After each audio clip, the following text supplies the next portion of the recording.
राधे राधे भक्तों, आप सभी भक्तों का एक बार फिर से मेरे चैनल शिवानी की दुनिया में बहुत बहुत स्वागत है। भक्तों, जैसा कि हम सभी जानते हैं अधिक मास चल रहा है और अब तो अधिक मास बीतने को भी है। प्रत्येक 3 वर्ष में प्राप्त होने वाले इस पुरुषोत्तम मास की महिमा अत्यंत ही महान बताई गई है। अत्यंत पवित्र इस महीने में किए गए जप तप दान व्रत आदि का फल हमें कई अधिक बढ़कर प्राप्त होता है। सभी मासों में सर्वश्रेष्ठ इस पुरुषोत्तम मास के बारे में स्वयं भगवान विष्णु ने कहा है कि मेरे प्रिय, इस पुरुषोत्तम मास की महिमा का वर्णन तो 1000 मुख वाले शेषनाग भी कहने में समर्थ नहीं हैं। इस समय हम में से कई भक्त इस पवित्र पुरुषोत्तम मास के व्रत नियम आदि का पालन कर रहे हैं, लेकिन जिन भी लोगों ने इस अमूल्य अवसर को गंवा दिया है या कोई अपने पुण्यों में वृद्धि करना चाहता है, तो ऐसे में वे एक उपाय करके संपूर्ण पुरुषोत्तम मास के पुण्यों के जितना फल प्राप्त कर सकता है।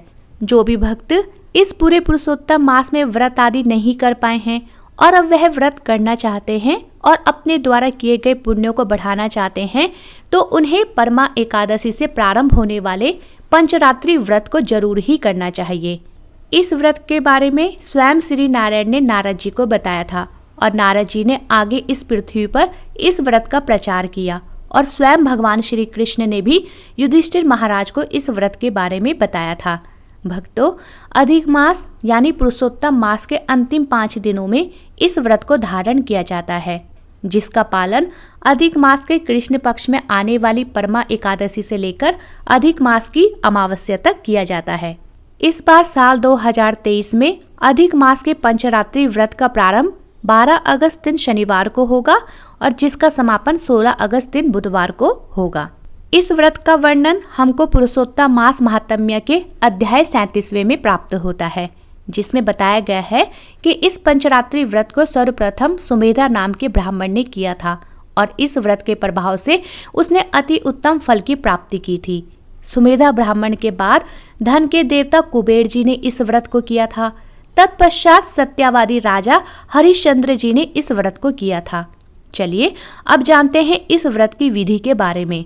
जो भी भक्त पंचरात्रि व्रत करना चाहते हैं उन्हें 10वीं तिथि से ही एकादशी के नियम का पालन करना चाहिए। सूर्योदय के बाद 10वीं तिथि को अन्न नहीं ग्रहण करना चाहिए। शुद्ध सात्विक ही भोजन 10वीं तिथि के दिन सूर्यास्त से पूर्व ही कर लेना चाहिए। साथ ही 10वीं तिथि के दिन किसी भी प्रकार का तामसिक भोजन, लहसुन, प्याज, मांस, मदिरा या किसी भी प्रकार का नशा तथा चावल का सेवन करने से बचना चाहिए। 10वीं तिथि को पूर्ण ब्रह्मचर्य का पालन करते हुए भूमि में शयन करना चाहिए। फिर अगले दिन यानी एकादशी के दिन सूर्योदय से पूर्व उठकर अपने नित्य कर्मों से निवृत्त हो स्वच्छ वस्त्र धारण करें। तत्पश्चात भगवान भास्कर को जल अर्पित करें। तत्पश्चात घर के मंदिर में भगवान श्री हरि के सामने भगवान श्री हरि का ध्यान करते हुए अपने 5 दिनों के व्रत यानी पंचरात्रि व्रत का संकल्प करें। भगवान के सामने कहें कि हे हरि, मैं आपकी प्रसन्नता के लिए आपके निमित्त पंचरात्रि व्रत करने का संकल्प लेती हूँ। इस पंचरात्रि का व्रत अपनी सामर्थ्य के अनुसार हम निराहार भी कर सकते हैं या फलाहार के साथ भी इस व्रत को कर सकते हैं। जैसे जिसकी सामर्थ्य हो उसी प्रकार इस व्रत को धारण कर सकते हैं।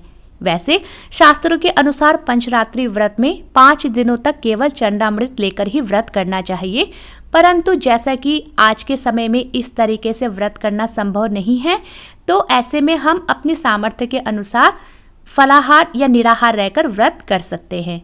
इन 5 दिनों के व्रत में हमें किसी भी प्रकार की निंदा, झूठ, चोरी या जितने भी प्रकार के बुरे कर्म हैं उनका परित्याग करना चाहिए। इन 5 दिनों में हमें ब्रह्म मुहूर्त में उठकर स्नान करना चाहिए।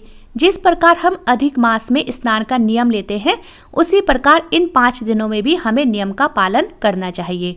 इन 5 दिनों में पूर्ण ब्रह्मचर्य का पालन करते हुए भूमि में शयन करना चाहिए। इन 5 दिनों में पूरी विधि विधान से भगवान विष्णु की पूजा आराधना करनी चाहिए। विष्णु सहस्त्र नाम का पाठ इन पंचरात्रि के व्रत में जरूर ही करना चाहिए। साथ ही तुलसी सेवा भी पूरी विधि विधान से हमें इन 5 दिनों में करनी चाहिए। तुलसी के आगे दीप प्रज्वलित करना चाहिए। भगवान का स्मरण करते हुए ही हमें अपना समय व्यतीत करना चाहिए। इन 5 दिनों में अपनी सामर्थ्य अनुसार ब्राह्मणों को दान करना चाहिए। अधिक से अधिक जितना सत्कर्म किया जा सके वो इन 5 दिनों में जरूर करना चाहिए। जितना हो सके अधिक से अधिक दीपदान करें। हमें इन 5 दिनों को उसी प्रकार व्यतीत करना चाहिए जिस प्रकार अधिक मास के व्रत लेने पर करते हैं। फिर व्रत के अंतिम दिन यानी अधिक मास की अमावस्या के दिन व्रत का उद्यापन करना चाहिए। भगवान से अपने द्वारा की गई भूलों के लिए, व्रत में हुई कमी पेशी के लिए भगवान से क्षमा याचना करनी चाहिए। इस दिन अपनी सामर्थ्य अनुसार ब्राह्मण को भोजन कराएं, फिर दक्षिणा देकर उन्हें संतुष्ट कर विदा करें। तत्पश्चात अपने व्रत का पारण करना चाहिए। भक्तों, पुरुषोत्तम मास के अंतिम 5 दिनों में जो भी मनुष्य पंचरात्रि व्रत करते हैं उनके सभी जन्म जन्मांतर के पापों का नाश हो जाता है और अंत में वह सभी प्रकार के पुण्यों को प्राप्त कर वैकुंठ धाम में भगवान श्री हरि के चरणों में निवास पाता है। भगवान स्वयं बताते हैं कि जिस प्रकार मनुष्यों में ब्राह्मण श्रेष्ठ है, गायों में कामधेनु श्रेष्ठ है, जैसे वृक्षों में कल्प वृक्ष के समान कोई श्रेष्ठ नहीं है, उसी प्रकार सभी महीनों में पुरुषोत्तम मास श्रेष्ठ है। इसलिए अपना कल्याण चाहने वाले सभी मनुष्यों को पुरुषोत्तम मास के व्रत नियमों का पालन जरूर करना चाहिए। भक्तों, उम्मीद करती हूँ आपको मेरी ये वीडियो पसंद आई हो। वीडियो पसंद आई हो तो चैनल को लाइक, शेयर और सब्सक्राइब करना ना भूलें।